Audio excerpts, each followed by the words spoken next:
Dr. Balu, you've written several books. You're a scholar, you're working in the development sector since decades. What got you to write a book on leadership? Again, I think there are probably 500,000 books, if not more, on leadership right now. Right? You know, just to add to numbers, close to 25,000 books gets published in the United States alone every year on leadership. Wow, wow. So why another book on leadership is the way I start the preface to this book. I think this is not a book on leadership by itself. This is a book on Indic appreciation of leadership.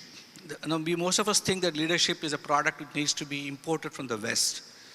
And since many of us do get our education in the West nowadays, especially higher degrees, including myself, and we looked at what we study and what we learn, I realized that this mistaken notion that we have to understand and appreciate leadership from the lens of the Western mind. And I was very disturbed because I did my fellowship in leadership at Harvard. And so after my degree there, and I realized that they know a lot, but there's still a lot they don't know. And when I first, when living with tribals, I realized these traditional chieftains possibly led by example and knew more about leadership than what we normally credit them with, because we always think you got to be suited and booted and you got to come with an MBA degree and then you'll be an expert on leadership. But somebody living in a forest, leading the way they lead, we don't really look at them as leaders, though we call them Ejuman. I learned a lot of leadership from them, and when I start comparing what I learned from them with what I had learned at Harvard, I realized the inadequacy and incompleteness of the understanding of leadership.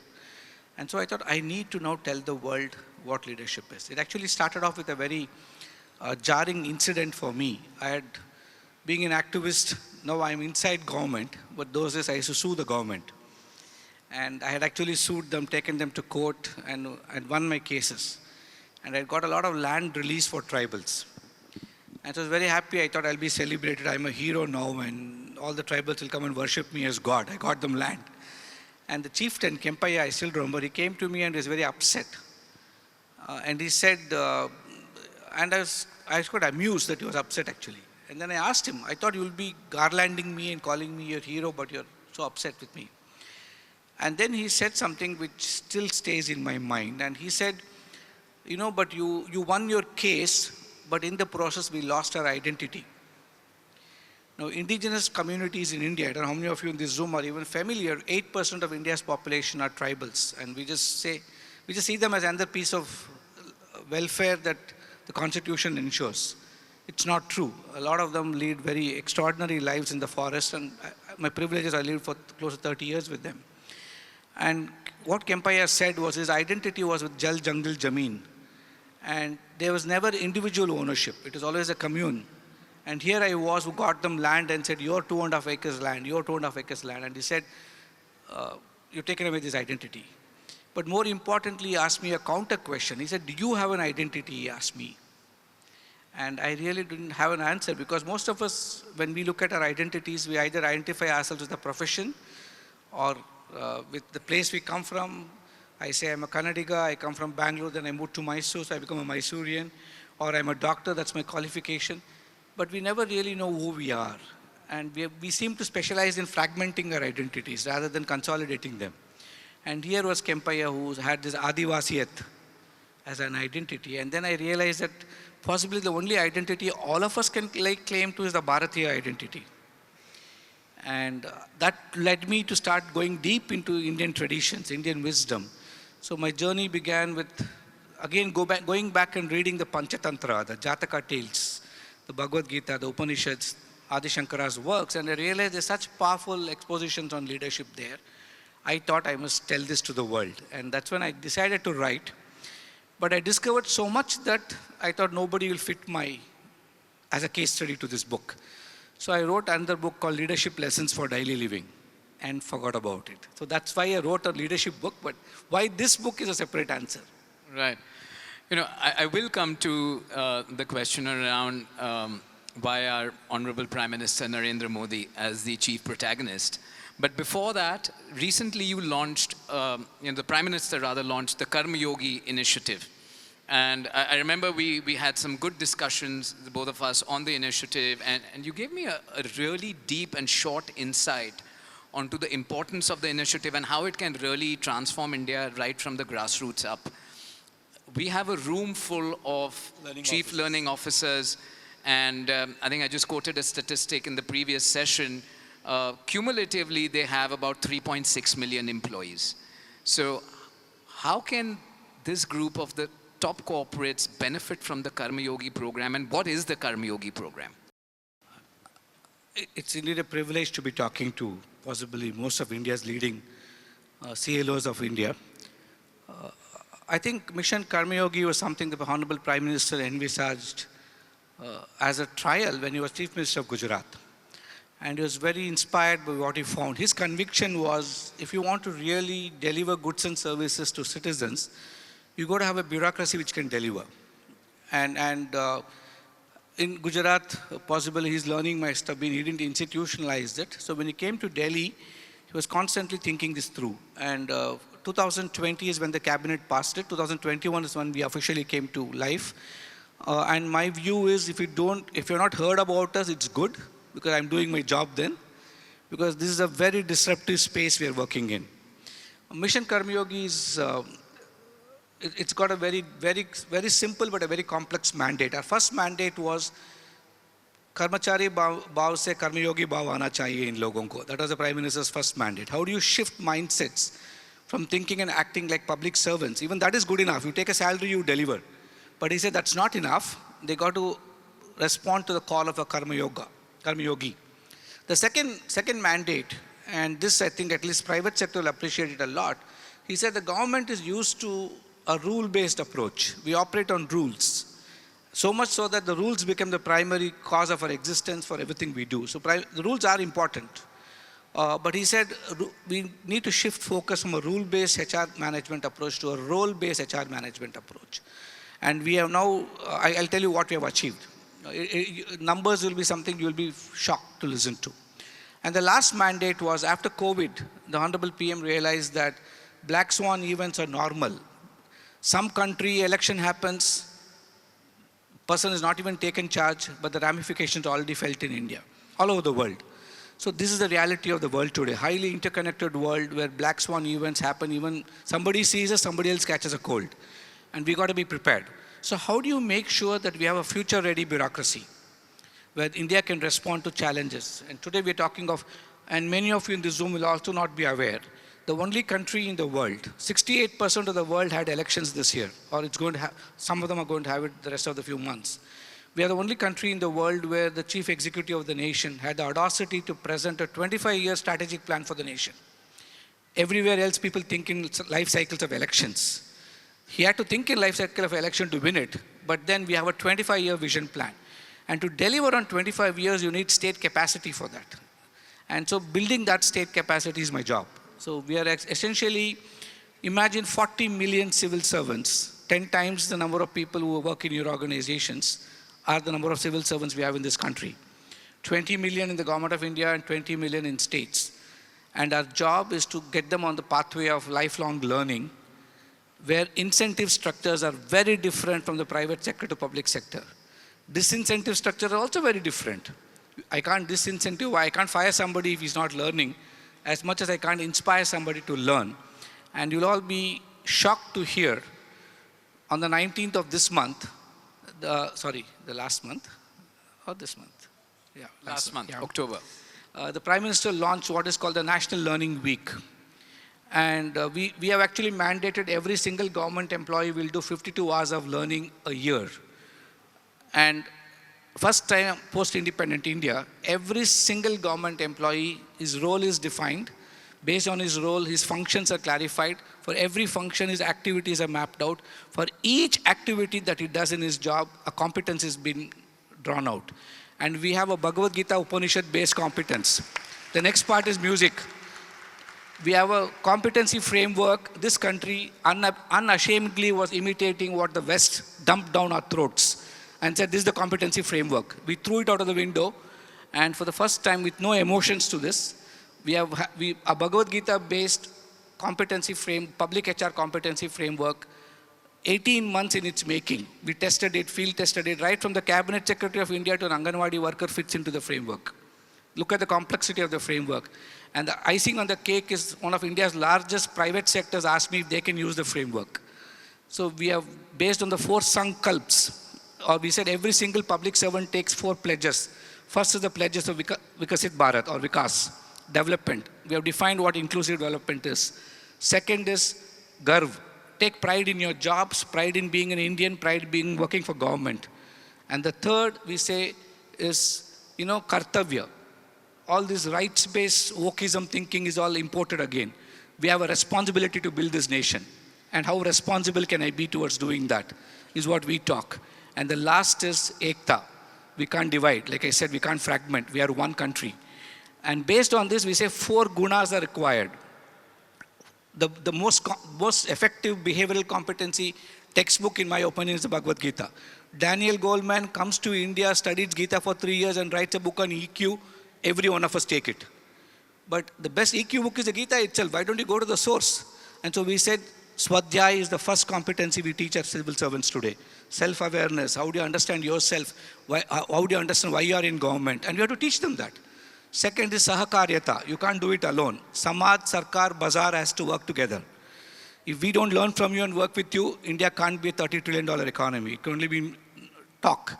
So Prime Minister says we need a Team India to build a new India, and Team India is Samaj, Sarkar and Bazaar. We need all of you in the game. We have to teach our people that. How do you work with NGOs? How do you work with private sector? And again, our civil servants today go actually work in private sector and come back. We send our civil aviation ministry to then Vistara. We send them to Delhi airport, Bangalore airport, Kozhikode airport, which is failing. Understand how do you make a policy for them. We send them to banks. I think they came to ICICI Bank. If somebody's there from ICICI Bank here, we send them to Mumbai port. People went and worked in Adani port. How do you learn from all of them to make policy for them? So we send them into the mines. We send them into India schools.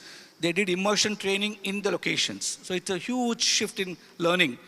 And the next competency we talk about is Rajya Karma. You want to run an efficient, effective state, you got to understand statecraft. You got to learn it. And we teach them how to do it. And the last is Swadharma. We say our dharma is to serve citizens. It's nothing else. And this competency framework, and last week then he launched that also.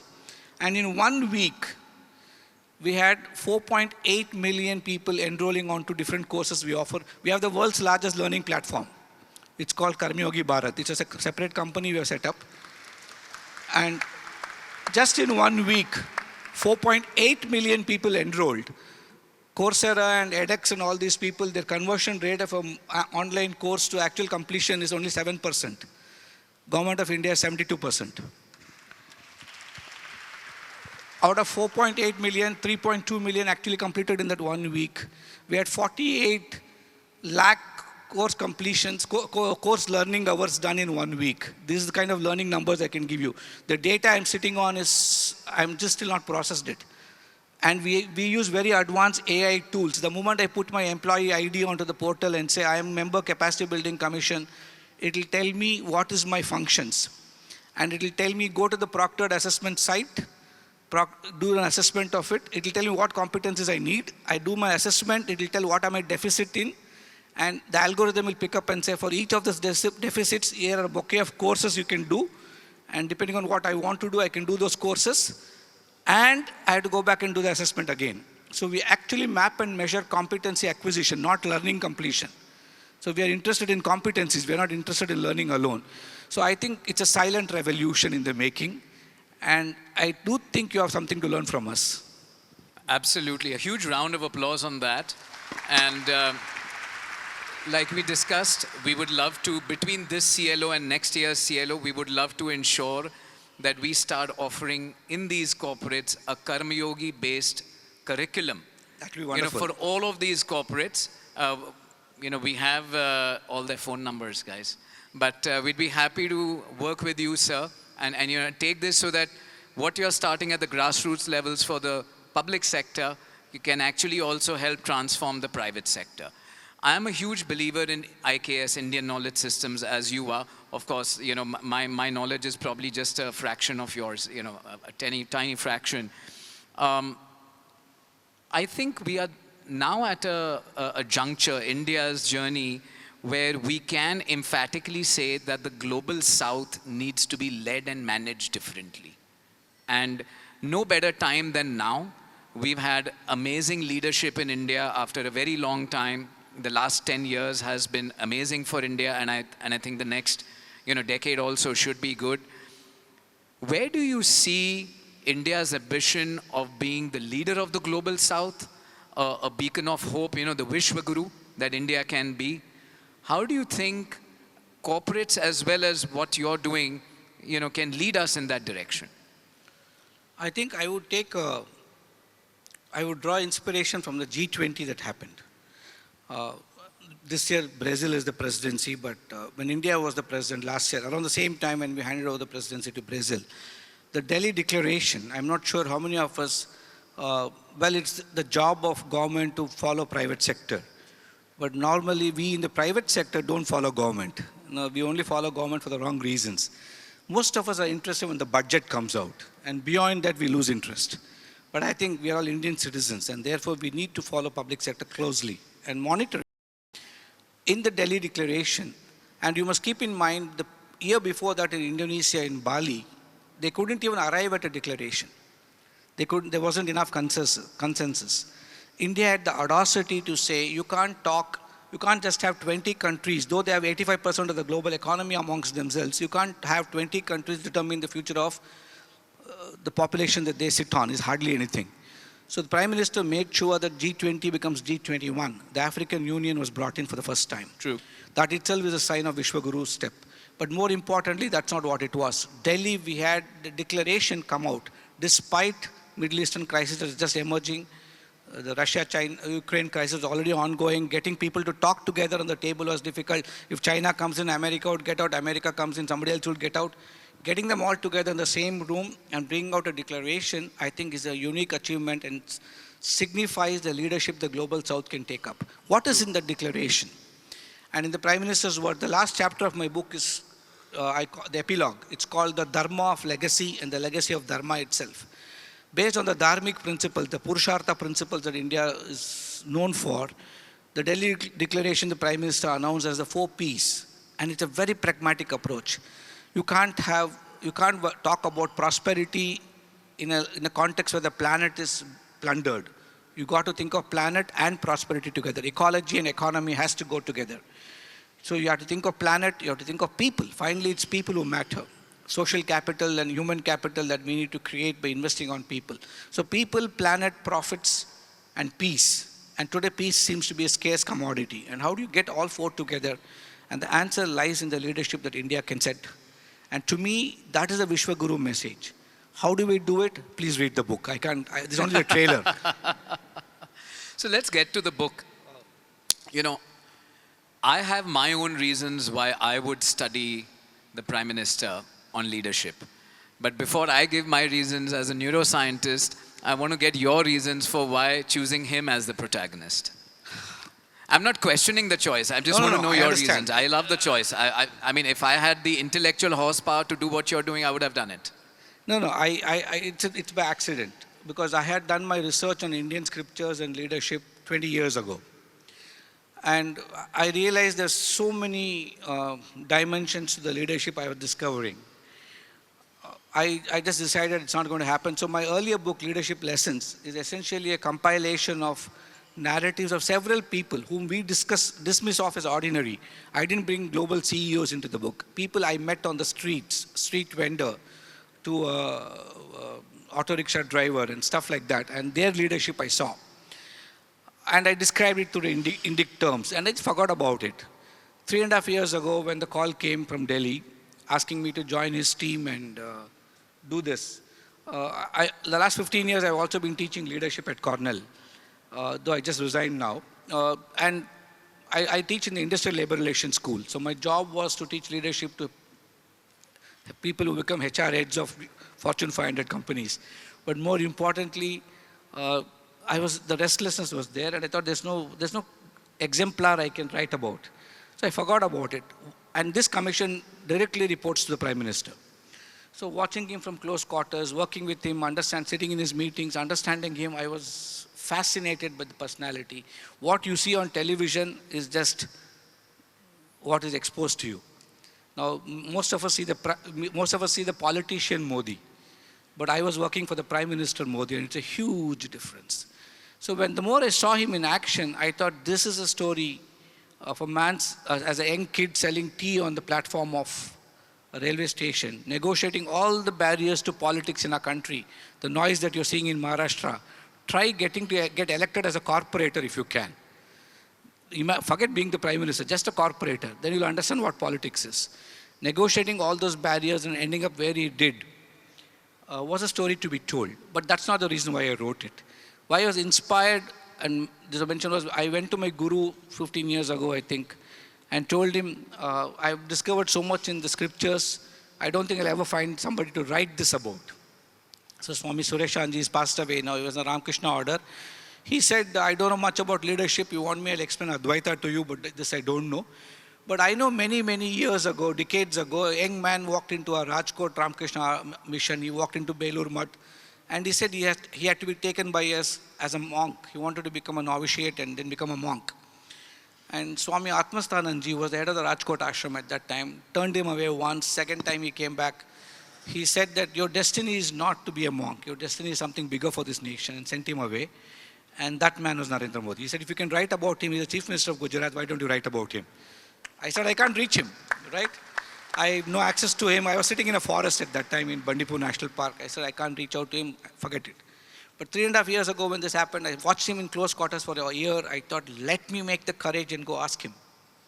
A lot of people told me, you're inviting trouble, you report to him.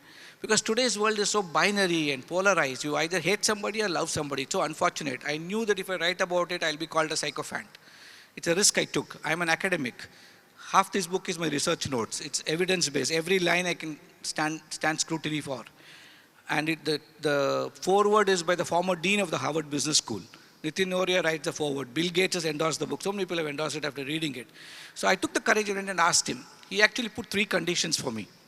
He said, first condition was, एक किताब मोदी भक्त की किताब नहीं होना चाहिए. बहुत सारे किताबें हैं, मोदी भक्त की किताबें हैं. ये academic किताब होना चाहिए. If you can do that right, others don't waste your time. And the second condition he put was, he said, a Vishwaguru का संदेश इस माध्यम से जाना चाहिए. The people should learn that India can offer leadership lessons and not the other way around, if you can do that right. And the third condition, it's not in my hands. First 2 I have fulfilled. I would like you all to read it, not because I wrote it. You can be a proud Indian after you read it. India has so much to offer. He's only an exemplar for us. And nobody can be a leader is what I write. All of us can exercise leadership. The Western world celebrates the expression of I. If you don't have followers, you're not even a leader. India never had the concept of being a leader. India only had the concept of exercising leadership. So we never become a leader, we only exercise leadership. Our challenge is not about expressing I, our challenge is about subsuming and subliming the I. It is Indriya Nigraha that India celebrates. It is not the expression of the Indriyas. It's self-conquest, the power within is what we talk about, not the expression of power without that our managers are used to. And the third condition he put, I'm sure each one of you can live up to this. He said, किताब पढ़ने के बाद 1000 लोग उठना चाहिए देश के लिए, देश की सेवा के लिए. So we need 100 leaders who will rise after reading this book. My view is there's a power within hidden inside each one of you. Most of the time we stand in front of a mirror and we complain that I can't see my image. All it takes is for us to wipe the dust away. But we're too lazy to do it. If you wipe the dust away, that prevents you from recognizing your own power within. I think India doesn't need 25 years to reach Vikasit Bharat. It can do it in 10 years or less. That's why I wrote about it. Fantastic, sir. Fantastic. So, I've had the privilege and the honor of meeting him, but obviously not observing him the way you have. How is he as a boss? Let me just ask you that now. Okay. What I've not written in the book, I should Exactly, please. It's on camera. This became a national bestseller within a month of launch. It's a global book, so it's sold heavily in the US, UK, everywhere. And I had not met him. While writing the book, the privilege of being an author, is I could meet him several times to sit one-on-one with him and talk to him and discuss and write about him. But then elections came. My book was ready in December last year, and then by the time the manuscript was checked, validated, fact-checked and all that, it was March, and so the publisher I approached only in April. So book could come out only in June. So, and he was very busy with elections at that time, so I had not met him at all. So I was asking for a date because I thought it's only courteous that as an author, you first present the first printed copy to the protagonist, especially with the Prime Minister, but I just couldn't meet him. Finally, I was told that don't wait for me, just go launch the book. So Delhi launch happened, I still couldn't meet him. So I was getting a little nervous. So finally, election heat and dust settled down, and then I had some time. So I went to him, and I was told by his office, PM is asking for 2 copies of the book. And I went to 3. And my audacity was, I'm going to get 1 copy signed by him for my sake, for my souvenir. And his team told me, normally the PM doesn't sign books and all that, so please don't ask him and embarrass him. Just don't ask him. So I went to 3 copies, and PM, he is a man of details. He can observe every single detail. Yes, 2 copy मांगे थे हम, लेकिन आपने 3 copy लेकर आ गए हैं. Then I thought that's my cue. I said, sir, 3rd copy मेरे लिए है, आपका signature चाहिए मुझे. And the man in an instant, he said, Jarur karna chahiye. And he took it and he signed and he gave me a message on the book. And I was thrilled. But in the excitement of having got a signature, I left the book on his table itself and walked away. And as I reached the door, I had a gentle voice which said, Dr. Balu, and I turned around. He calls me that. So, and he looked at me and said, मैं सोच रहा था ये किताब आपके लिए बहुत अमूल्य है, शायद नहीं है. And even sort of, he's very humorous actually in private. And his power of listening, his power of never humiliating anybody. You might make a screwed up presentation, a pedantic presentation to the man. I was just explaining to your assistant or colleague, I was a little upset with her saying that you told me 4 o'clock, I'm here at 3:55. And she was a little disturbed. No, it is 4:30, we told you 4. With Prime Minister, if he says 4, it is actually 4. And that's how he leads it. And he meets he has so many meetings. He can never forget something. We are embarrassed. Sometimes we go into a meeting and he'll suddenly say, 3 mahine ke pehle maine ye bola tha aapko, wo kaam ho gaya? And we are, what the hell did he tell us? Because we can't carry electronics into his presence and all that. So we write down somewhere and we forget to transfer it to our iPad or something and we don't even remember. But he will tell you exactly what he told you. And we might meet 20 people. He meets 2,000 people. How does he remember? How does he stay fresh? A meeting 11 o'clock in the night is fresh. A meeting 6 o'clock in the morning is fresh. And the man actually works. It's not just stories in the media. The media doesn't even tell the truth. 16 to 18 hours a day. And he's not taken a single day off, which also means we also can't take a single day off. That's different. But he works so hard. It's an inspiration at his age. And I'll just give one example I wrote in the book. The way his grounded thinking is. We launched the Vishwakarma scheme some 2 years ago, if I remember, I forget the dates. In the budget it was announced. 4-5 months, the scheme never got rolled onto the ground. The rubber never hit the road. And the PM was getting a little anxious. So every time the secretaries would present, he would never be satisfied. He would say, this is not what I'm looking for, something else, something else. It kept on getting moved a little ahead.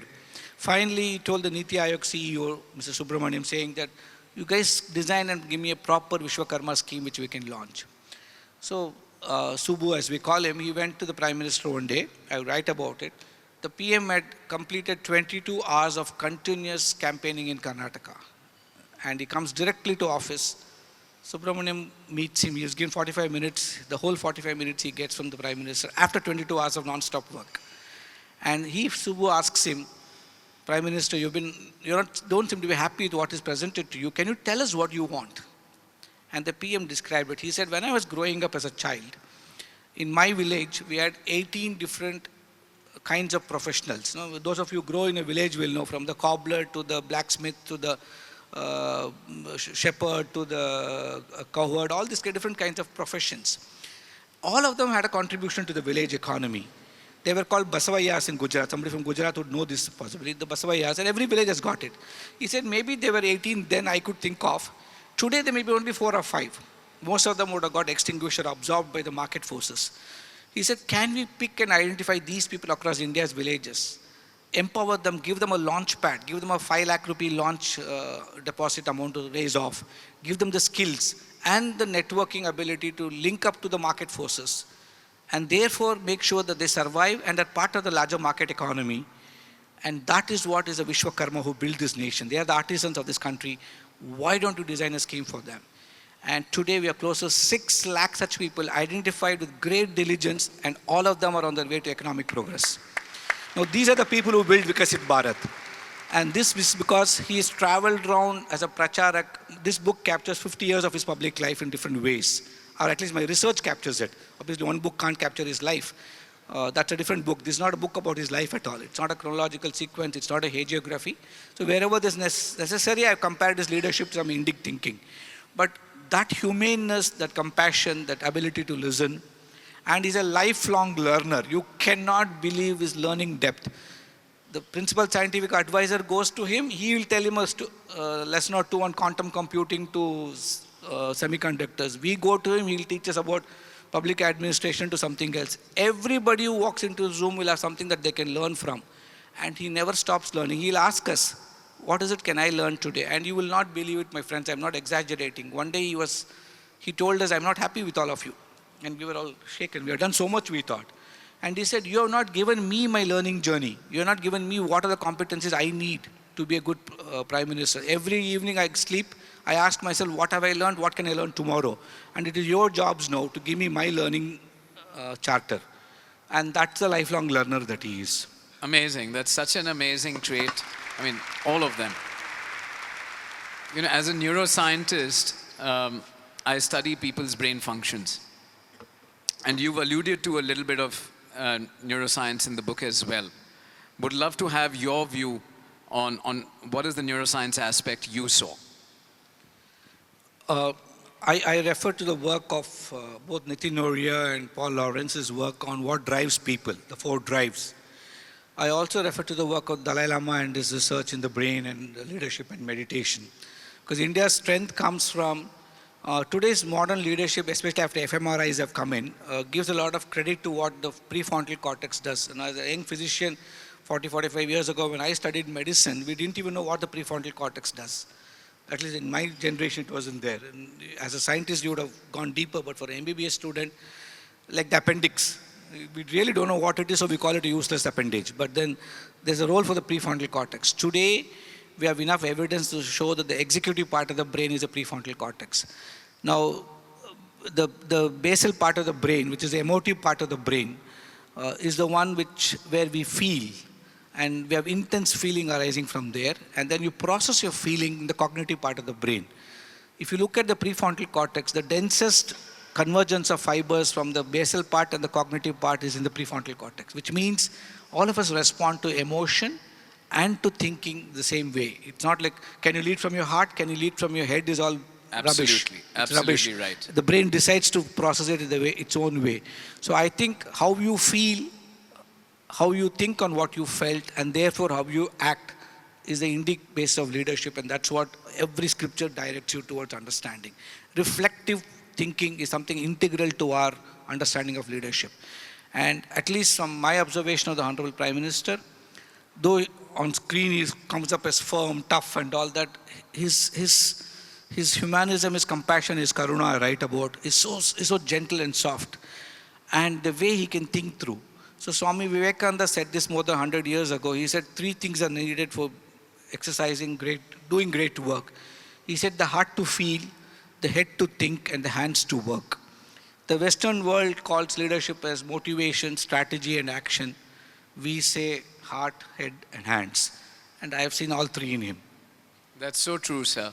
And you know, as we bring this interview to an end, you know, yesterday we had a session, and I'm a huge proponent of, you know, India's soft power in the sciences. We have to rediscover that, and I think India leading the global south has to come from power from yoga, Ayurveda, all our Vedic wisdom, which got overshadowed by Western capitalism. You know, we got mired in the double-blinded, randomized clinical trial treachery, right? And only now that if you have youngsters today, only now if they are given research that yoga is good for your mental health, right?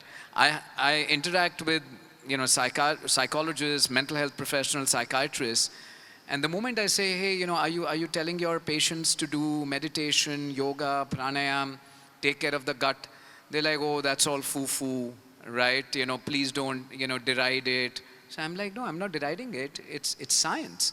It's just that you're waiting for the West to tell you. It's been existing for 5,000 years. So where do you see India taking all of this? And not for the world. I think the Prime Minister has done a phenomenal job with the International Yoga Day, giving Ayush its due place in the sun. I think there's more being done. But where do you think we can take India within, so that we can start looking inwards at our own heritage and say, you know, we are already doing great. Let's not just get overtly mired by Western medicine alone. I think it's not just medicine, every aspect of, that's why we talk of Garv being a competency. Bharatiya Bhashas, Bharatiya Samskriti, Bharatiya cuisines. Today we talk of idli being the ultimate breakfast, but we'll still go eat cereals. But I think the sense of pride in everything Indian has to come from here. It has to come into every Indian. It can't be a compliance-driven thinking. It has to be driven by enlightenment. I'll give 2 examples. Yoga is now a global industry. Any guess what is the approximate size of this global industry of yoga? The mats, the t-shirts, all the nonsense, it comes mostly from China. Any guess? We exported yoga, but who made it a product? It's $200 billion. The US, exactly. Right, 85 billion in the United States alone. And we in India, we talk of yoga and only on yoga day I have to be seen in a photograph, so I'll go wear a white t-shirt and stand there. We don't make it a part of life. Similarly, Ayush, 10 years ago, was Absolutely. a $6 billion industry. In the government, we decided it can't be left to private sector because they don't even understand it yet. Today, it's a $30 billion industry from India alone. Now it has to become 300, it has to become 3,000. Absolutely. It can only happen when we take pride. And last example I'd like to give is on learning. You know, when I studied learning and learning design and all that, I was told 70% of all adult learning, and I taught with that model for quite a long time, designed a lot of products based on the model. It's a very effective model. I don't deride it. But we never tested an alternate Indian model. That's a tragedy. The Western model I myself had subscribed to was 70% is experiential learning. You learn on the job and you keep learning. And all of you had experienced it. Do that to the government officers. We simulate, we teach them, we use VR techniques, and we do a lot for them.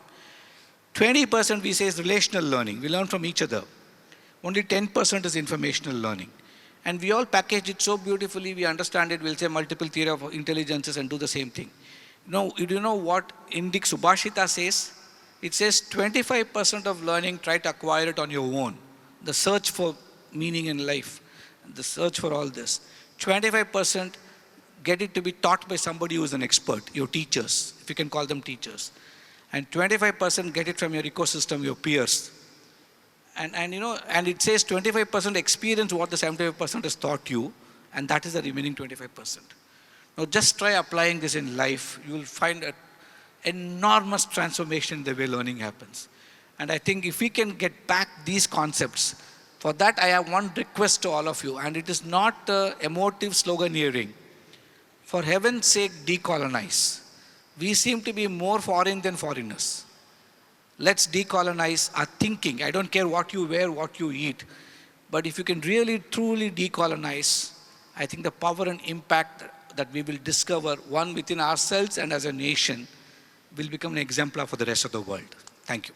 Absolutely, sir. On that note, can we have a huge outcry? Jai? Jai? Jai?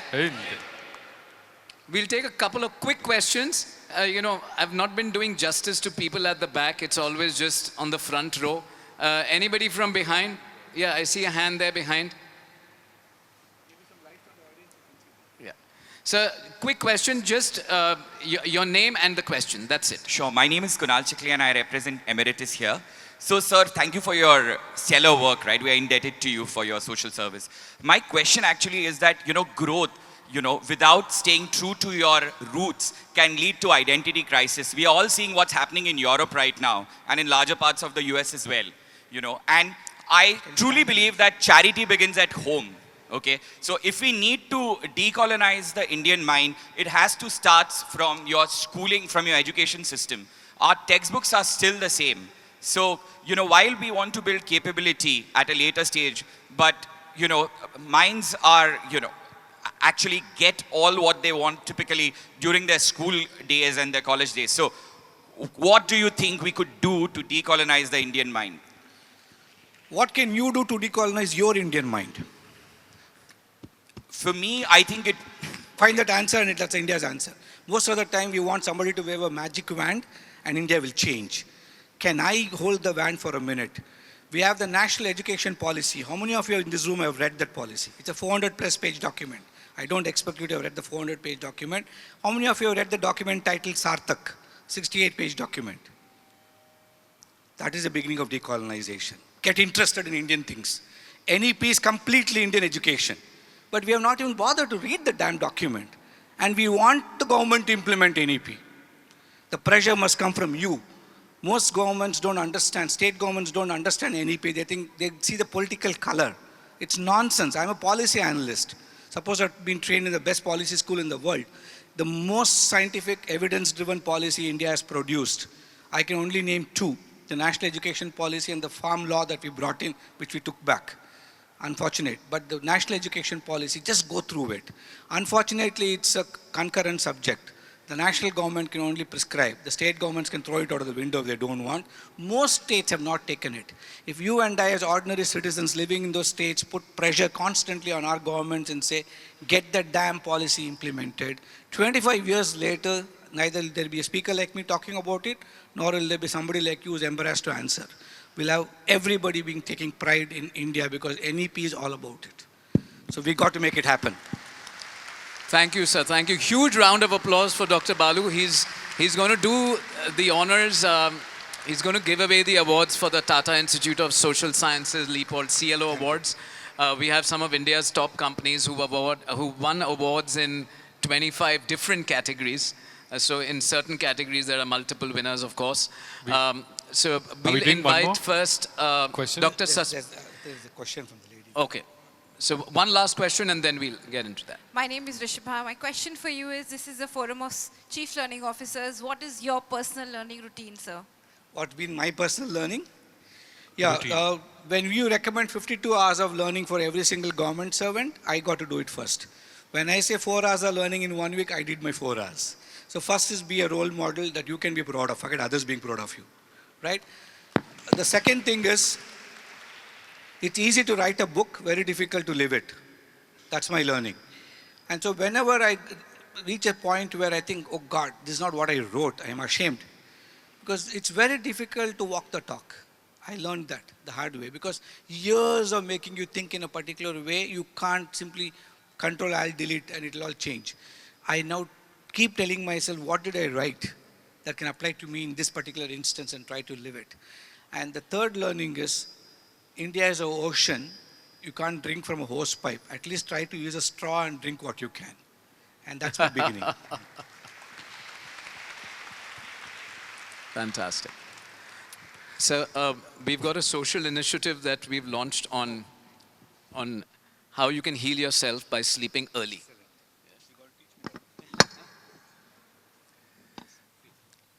So ladies and gentlemen, don't forget that the book is on display out here, so kindly grab a copy of that book. We're super excited to know what's in it.